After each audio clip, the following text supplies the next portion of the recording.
Welcome to The Beauty of Conflict, a podcast about how to deal with conflict at work, at home, and everywhere else in your life.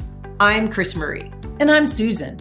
We run a company called Thrive, and we specialize in conflict resolution, communication, and building strong, thriving teams and relationships. Conflict shows up in our lives in so many ways.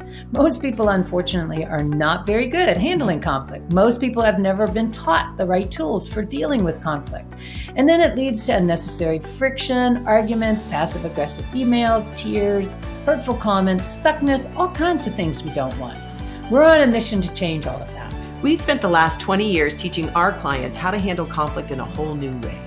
We're here to show you that conflict doesn't have to be scary and overwhelming. With the right tools, you can turn a moment of conflict into a moment of reinvention.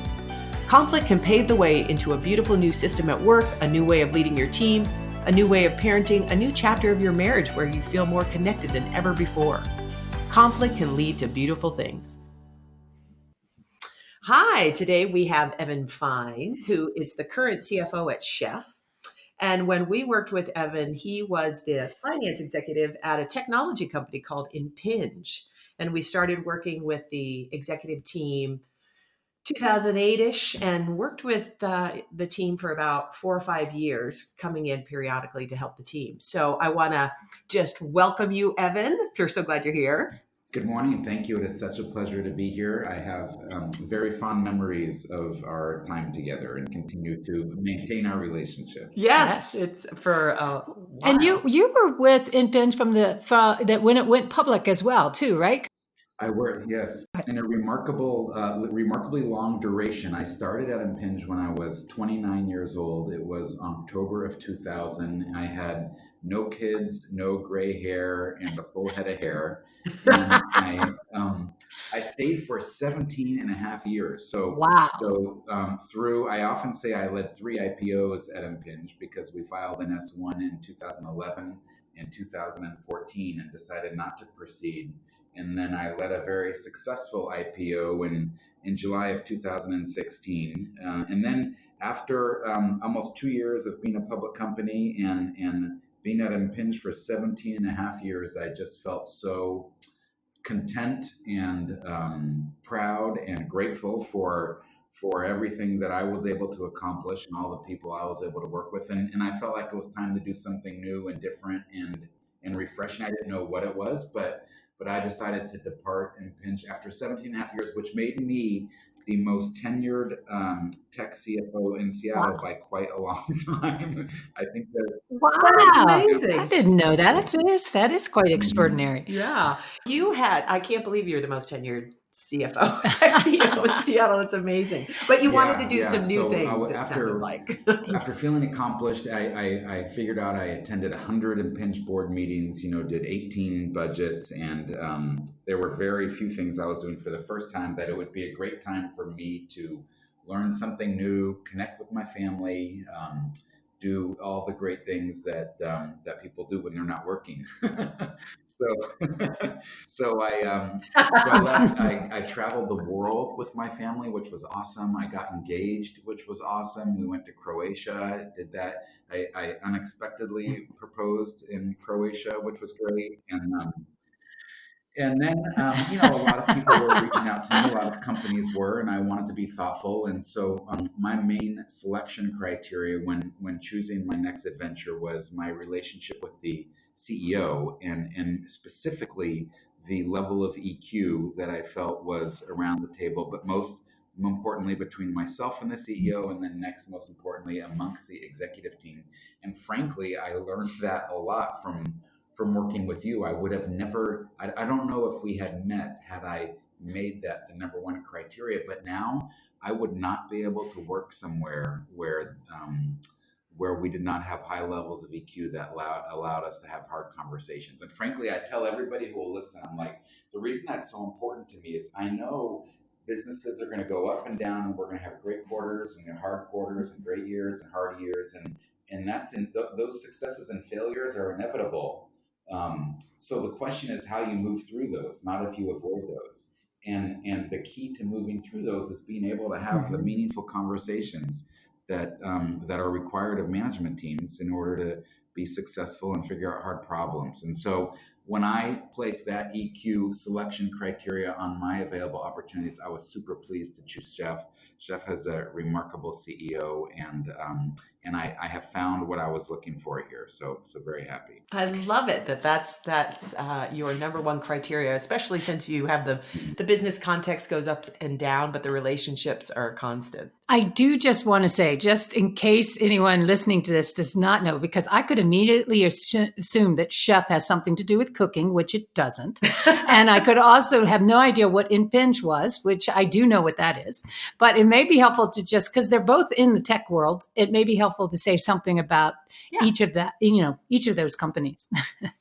Certainly. So in fact, when I started at Impinge, I was employee number 8, and Impinge was just a technology company, meaning we had a collection of patents on some novel semiconductor designs that allowed integrated circuits, which is a fancy way of saying chips, to adapt to their environment, and that allowed them to operate at much higher performance than normal. We didn't even know what market or what product. We had no market, no products, just a little bit of money and 8 employees and some technology. So we used that technology. After several years, we discovered, man, this technology could be very advantageous in what was then called the RFID market. And RFID is this awesome technology that allows you to connect items at a very low cost and communicate with small chips on items thousands of times per second, or thousands of items per second from a long ways away. So Impinge pioneered this space. In fact, at this time, the industry was very fragmented and there was no leader. We focused on it, became the leader, and then kind of as starting around 2014-15, we renamed. RFID was a term that didn't mean a lot to people, but being an Internet of Things for items company, as the term Internet of Things became more robust and frequently used, that started to have meaning. So Impinge is able to connect trillions of everyday items, whether that's your luggage or your good to go pass when crossing tolls or your garments when you're shopping, connect those to networks for just a penny or two. So that's what Impinge does. In order to do that, you make chips and readers and software to make the whole thing come together. And Chef is not software for restaurants, like you said. Chef is called that because you configure like operating systems using recipes. So in this new world where developers are making products in mixed environments, some on-prem, some in the cloud, some using fancy products like containers and Kubernetes, and others using kind of maybe Windows 2008 and older legacies, we make it operate at high performance. We make systems operate at high performance, kind of independent of their computing environment they're in, and make you be able to migrate them and manage them and configure them using recipes in a much simpler way than you would have to do otherwise. Wow, it's kind of like tell me if this analogy works. Now you have website designs or products like Wix or Squarespace that have recipes that you can plug and play. It kind of sounds like that for software. That's a good analogy. Yeah, and for many different environments, not just to give, not just the one given environment, but multiple environments. Okay, wow. Excellent. Wow, I love it. I loved hearing that. I don't think I even knew that going in, so that's pretty cool. I have a much better understanding now. And what I was thinking about, even when you were talking about these two different worlds and what you said leading into it about what you learned was how important it is to have that emotional EQ, because it's so clear in the technical world. And I remember working with your team in the beginning, there's no lack of smarts, very intelligent people working on some pretty high level, patents, breakthrough innovation in that respect. And yet, I can, at times, the most challenging part is how to deal with each other. And, because we aren't microchips.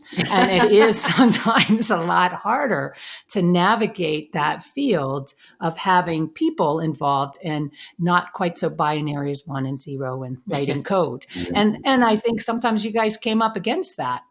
Yeah. Well, even Evan, talking about what was going on when you first reached out to us, what was the team struggling with when we first met? Sure. Yeah. So one comment for Susan and one for your comment, CrisMarie. So definitely, we have several of the smartest people in the room. Sometimes I put myself in that group, and sometimes I don't, depending upon what we're talking about. But like you say, not only have I come to believe that kind of uneven results are inevitable, but also that your strategy is wrong is certain. It's just like a budget and just like a plan. The moment you have your strategy, I guarantee it's wrong because the environment changes or you've misread a situation. And so that whole thing has to be dynamic.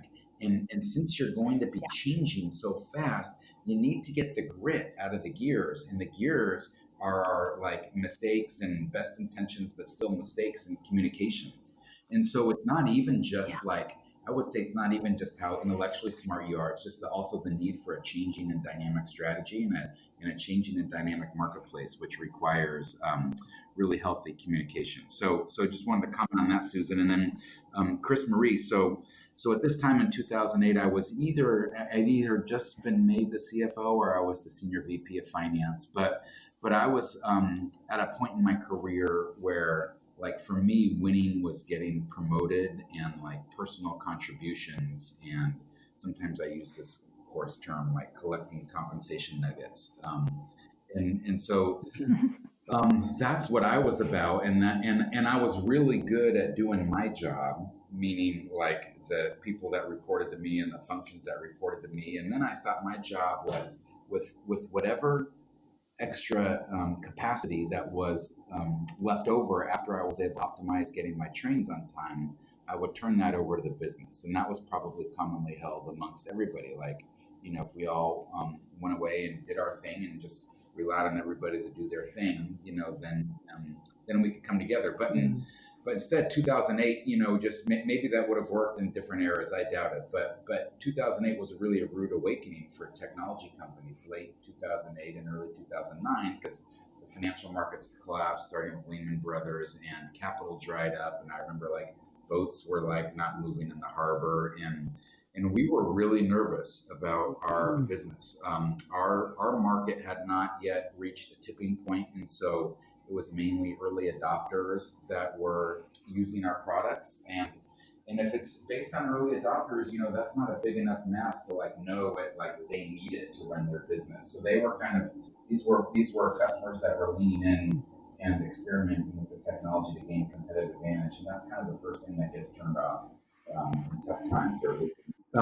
So we figured, man, this is a rough go. What are we going to do differently? And our CEO at the time, Bill, very fortunate. He was open-minded on working with you guys. And I actually don't know how we found you in the first place. Maybe you remember that story, but we hired you and took these assessments and started reading the Five Dysfunctions, which I thought was a crazy title for a book. Still kind of like The Advantage, better than the Five Dysfunctions. And that began this total turnaround in my thoughts on leadership, what my job was, how teams were to be successful. And one thing about my personality is when like I see a model that I think works, I am all in, and I became very quickly like the leader in accepting and demonstrating and following the things that you were teaching us. I do want to come in here and comment on one thing, because I love the way you're sharing this story. And I really do appreciate that part of you that was, you were in your silo, you were the head of finance. And I just remember, even you may not remember this, but I do remember when we first were talking to you, you were so good at like, look, because I know the market was struggling, and you said, this is a high price tag. And we said, okay, well, you can pay us on a bonus if this helps. Pay us half. And if we're worth the bonus, then afterwards, after the 2-day offsite, you can figure out. At some point, I think it was 6 months, you actually worked it pretty well, because you said, well, you're a good negotiator. You said, well, wait the 6 months and then we'll see whether this really worked. And I don't know if you remember this, but I do remember. And then when it came time and you said, yeah, I wanted to not have to pay you that $10,000, but I could not.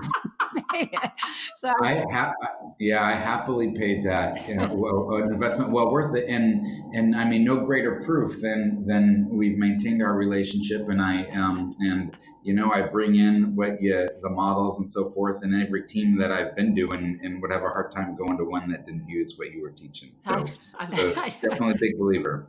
You really have, and I get that place you started was you really thought, here's where I need to focus, and you've since learned there's a bigger, you kind of moving out of just the finance silo and being much more part of a high performing team. Yeah, influence, because you were the person who everyone would say, well, Evan holds us to the task of using this. I mean, because when we weren't there, you were definitely the one calling people, it sounded like. Well, and we introduced you to the check it out model, which isn't it's kind of, then that's in The Beauty of Conflict, which came later, our book, but you seem to take that on and use it. Tell me where I'm wrong. Yeah, no, you're exactly right. And I have to tell you, I use it every day. And in my role now, I describe myself as kind of on a spectrum, if you can imagine, where on one end is like business executive, maybe more like COO-like, and on the other hand is CFO and maybe finance and accounting leader. I'm so much more on the left than I am on the right. I'm like hugging the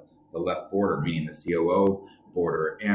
And that is where I add value to companies today. Of course, I have domain expertise in finance, but that's not the value that Chef gets out of me. And it's happening even today. And just last week, so today's Wednesday, so 6 days ago, I had a team offsite with my Chef team.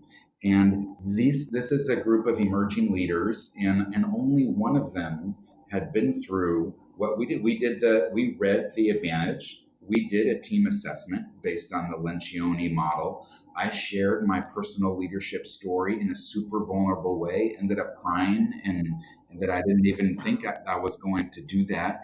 And all of a sudden, I can just see these emerging leaders, their eyes open about, oh, this is leadership. Like, it's actually not about how well I run my function. And so I have... this is how I lead now, and I know no other way. And it's really not about the business smarts. I have come to believe that the best performance at work is based on a human achieving their full potential, not their work potential. And in fact, I don't even know. I'm pretty certain there's no difference. You just have to be able to show up authentically and keep growing as a human. And so I make that my mission. And sure enough, if I'm not still using your tricks, even last week, to bring teams along. Well, they're not tricks, but I love that you're using them and showing up real and vulnerable, and that's what I love that story, Evan, that you saw the impact to those people, because that's where we really connect, was when people are real and vulnerable, and it garners so much kind of barriers dropping between us, and no longer am I trying to prove how good I am. I'm actually showing up and wanting to do a good job for the boss or the team. Mm-hmm. And it really transforms the relationships. Yes. Yeah, I have definitely come to believe, that being vulnerable, whether it's crying like I did or apologizing, I do a lot of apologizing, because guess what? I fail every day. I probably will fail a dozen times today, a dozen times tomorrow, and a dozen times yesterday. So the question is not if you fail. I mean, it's great not to fail, but that's also inevitable. But I use those failures to make apologies, which also build bridges. And when I recently did this in front of the executive team, I felt like one of the things I'm working on is I don't suffer a fool. And in one specific case, I don't suffer a fool. And what I mean by that is if I feel like the team's made an agreement on behaviors and there's repeated violations, like on the nth one where n is 4 through 8, I'm like, okay, I've lost it. We're like, you can't do this anymore. And it comes off pretty sharp. So anyway, I did that because that's one thing I'm working on. And I made this apology to another executive in front of the team. And I know it was a bridge. Like, that just made that team stronger, and people can relax and know that we're all making mistakes. And so, am I still working on things? Absolutely. But I view, let me tell one more story. So vulnerability and apologies are opportunities, not problems. And then I do try that with my son, who is 16 years old. And we have a very tight relationship, and I try to say, hey, like being vulnerable actually is a sign of strength. But I just want you to know the 16-year-old brain is not ready for that I can imagine. No way, Dad. I can imagine, though, that it's still, you might be surprised. It may not be landing at this point, but I think the fact that you do that, You model it. You model it will have an impact. And even the fact that you're not forcing it, but just here's where it is. I get you're not, this isn't registering, is a certain level of vulnerability that at some point I think will pay off in terms of your ability to relate to him. And so it's pretty neat. I do imagine, though, in your relationship, it may not with your son, but what about in your newer your relationship? Yeah. Oh gosh. Yeah. I mean, having a great high EQ relationship with your significant other is super important, because once again, it's just filled with challenges and us. One time I love seeing therapists, and my therapist told me a third of your relationship is when things are going great. A third of it is when you're messing up, and a third of it is when you're rebuilding. And so since 2/3 of the time you're not in the nirvana zone, the question is how do you operate when you're not in that zone, and do you assume best intent, and can you have those hard conversations? And man, is that just another place that's super important for me. And so I'm very fortunate to have a significant other, now a fiance, not yet a spouse, to be able to build a healthy relationship on. So, and every time, you have, since 1/3 of the time there's a setback, I just also view those as little proof points that allow you to just add a small brick to your foundation so that it's stronger all the time. I totally agree with you. And I mean, one of my favorite sayings, I don't know if I've ever used it with you guys or not, but I use it quite frequently, is this idea: it's not what you do, it's what you do next. And it comes into play because it's so often we will make mistakes. We are going to step on each other's toes. We are going to, do something that doesn't fit. And it's like, am I aware and paying attention enough? Because that's actually what matters, is what I do once I do that. And I think that's what makes the difference between something being a total failure and actually seeing it more as, no, this is just how life goes. You go, the good, the bad, the ugly, and the beautiful, so to speak, and how do you respond to whatever's presenting to you is the way you make it relational and real. And you have to make it safe for the person to give feedback. When you receive that feedback, can you say thank you?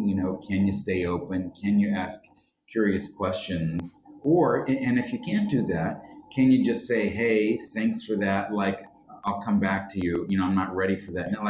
Anything better than the frontal brain activating into it.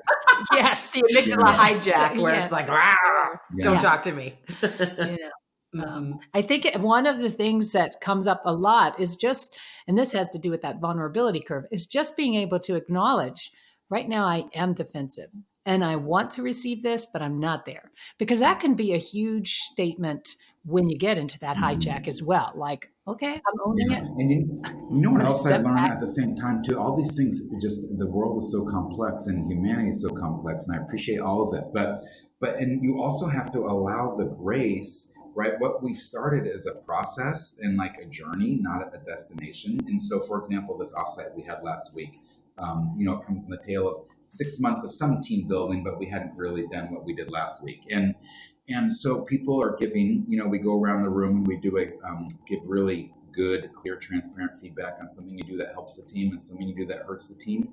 And not everybody can be as vulnerable as me. And some folks are still learning. And so I also find I have to have the grace to allow that we're moving in a direction, but not a status, and some people can embrace the model right away, right now. And others, it's going to take longer. And yet sometimes that makes me anxious because I'm a big model embracer, so it's just interesting how all that forming has to happen unevenly, and we have to accept that.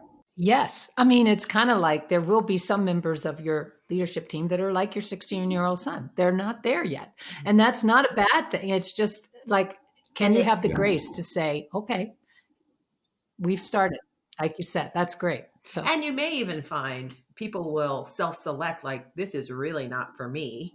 That doesn't happen all the time, but if you're going to adapt, because what you're really creating is a level of intimacy in the workplace, and that creates trust, and then you can hold each other accountable by giving each other. And that is one of the kind of like what we say for teamwork, 1 + 1 can equal 11. And we think that EQ factor is really what makes that 11, or 1 + 1 can equal -1, where people aren't willing to show up and it's not safe. And so they're managing their behavior for effect. And, I feel like I've been very fortunate because the leader really sets that tone of safety. And since I have tended to be the one that will lean into the vulnerability-based behaviors the most, sometimes that means holding ourselves accountable and saying something really hard inside the room about somebody's behavior, but it can mean all types of things. And I have always felt supported by the CEO. And of course, now I interview for that. Like, I won't go somewhere in which I don't get that support. But the first two CEOs, Bill and Chris, were so supportive of me playing that role. And if that hadn't happened, you can imagine you'd be like, oh, that's not safe in the workplace. I can't do that. That's not, like, people talk about it, but when the stuff hits the fan, you can't really do that. But I feel fortunate and grateful that I always found support instead of pushback. I love it. And that you're looking, if you shift, you're using that filter to make sure it's an environment like that, and that you can even create more of it. You're not even calling us in to do your offsites. You're doing all this stuff because you've integrated it so much. I love that, Evan. That's great. Worked us out of a job. Well, is there anything else if you would, you wanted any final words that you wanted to leave people about conflict or leadership or teamwork that have really, you've said so much, but sure. So I've come to, there's certain words I love to use that I think turn the model on its head. And what I mean by that is I love to say little phrases like mine for conflict. With my team, with the folks that report to me, I use that, and with the executive team. And the mining for conflict just turns that whole thing on its head. And it's like, wait, we're trying to do this, and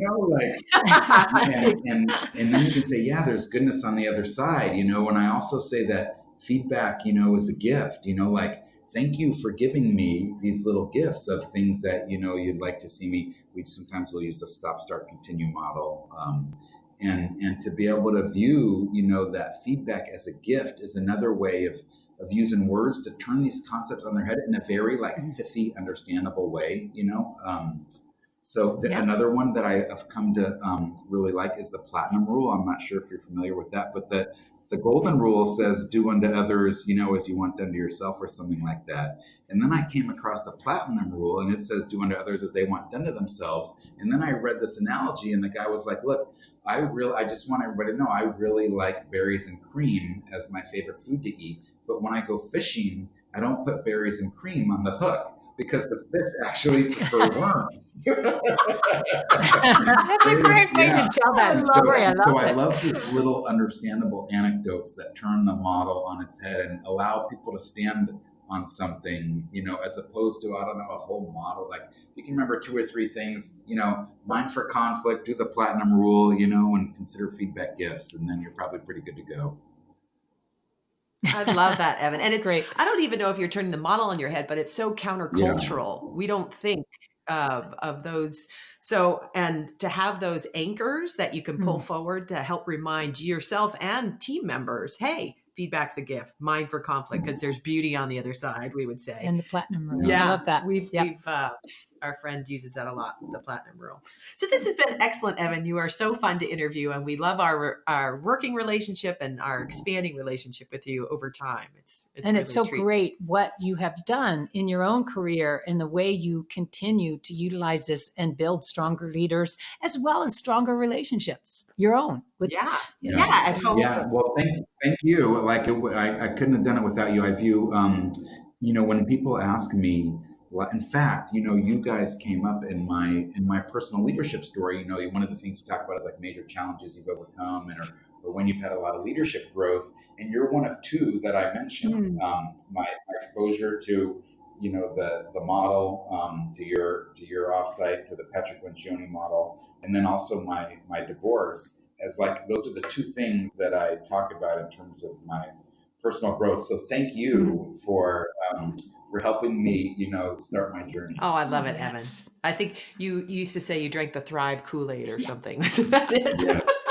I love it. Well, that was so fun to talk to Evan. We've known him for so long. We have. And without knowing exactly where he would go, it was just wonderful to see how much he has integrated for himself some of these things. And he's, he really applied it to how he created the next job that he wanted, even the next relationship, lots of things, and recognize that it's still a work in progress. I just love that. But it really did, and for those of you out there, we work with the team, and we do use Pat Lencioni's books, Five Dysfunctions of a Team, and The Advantage, because we used to work with Pat directly, as well as The Beauty of Conflict.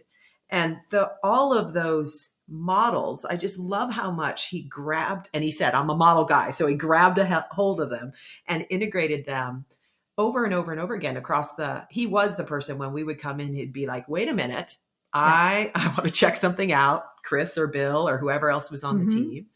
And the way he emphasized the importance of giving feedback around behaviors, because I think a lot of times in business, people will give feedback around deliverables or the smart side of the business, but they don't actually recognize that behaviors are the precursor to results. So the ability to give someone you're working with some tough feedback that you think some behaviors they're doing that you think are getting in their way, that is probably one of the hardest things to get business leaders and teams to do. And he was all in and committed to that. And that's building accountability at a peer base that is so powerful. When we see teams adopt that and actually start to give their peers feedback as well as their boss, this is one thing you're doing that's helping the team. This is one thing you're doing that's hindering the team. The velocity of the team increases so much because there's not all those, oh my gosh, I got to talk about the person. I can talk directly to you. Yes. So that was huge. And I love that he so completely kind of paralleled how this applies both in business and at home. And I love he talked about in the couple, this actually came from a therapist he worked with apparently, but I love that idea. 1/3 of the time, it's going to be like the romance and things are wonderful. 1/3 of the time, you're going to be deep into potential conflict or problems. And then 1/3 of the time you're going to be rebuilding. and it's sort of, we agree that is, we may name the stages a little differently in terms of how things go, but it's that same kind of concept. It's dynamic. He used that word. And we really do think relationships are dynamic in business and in a couple. And the power of being willing to be vulnerable and to say, hey, I made a mistake, or I'm sorry, or even showing your emotions, like that's a big deal. He's the CFO of the company and he's with leaders and he's telling his story and, he teared up and cried. Yeah. And I don't think that's staged. I think it's authentic. And that's what actually transmits and connects to people. Yeah. And also the idea of silos, breaking down those silos. And he just had he really has integrated what we teach in a way that sounds really powerful. Indeed. And so you'll see in the notes, we'll put a reference to the Lencioni work so you'll know where to go to get it. We'll also maybe put some information in there about the couples. The couples book that's coming out. All right. So thank you. Thanks. Take care. Well, thank you for listening to the Beauty of Conflict podcast. If you're dealing with a difficult situation in your life or work, remember, every conflict is a chance for you to be vulnerable and curious and find creative solutions that you hadn't considered before and make your situation even better. Beautiful breakthroughs can be born out of conflict. We've seen this happen thousands of times over the last 20 years, and we know this is possible for everyone, including you. We're grateful you listened to this show, and we're rooting for you. And if you enjoyed this show, please tell a few friends and/or post a 5-star review on iTunes. Your review helps new listeners discover this show. More people listening to this show means less friction and arguing and suffering out in the world. So that's a great thing for everyone. Also, visit our website, thriveinc.com. That's THRIVEINC.com to read our articles, join our newsletter, buy our books, and learn more about the services that we offer. Thanks again for listening. We hope you have a peaceful, productive, and beautiful day.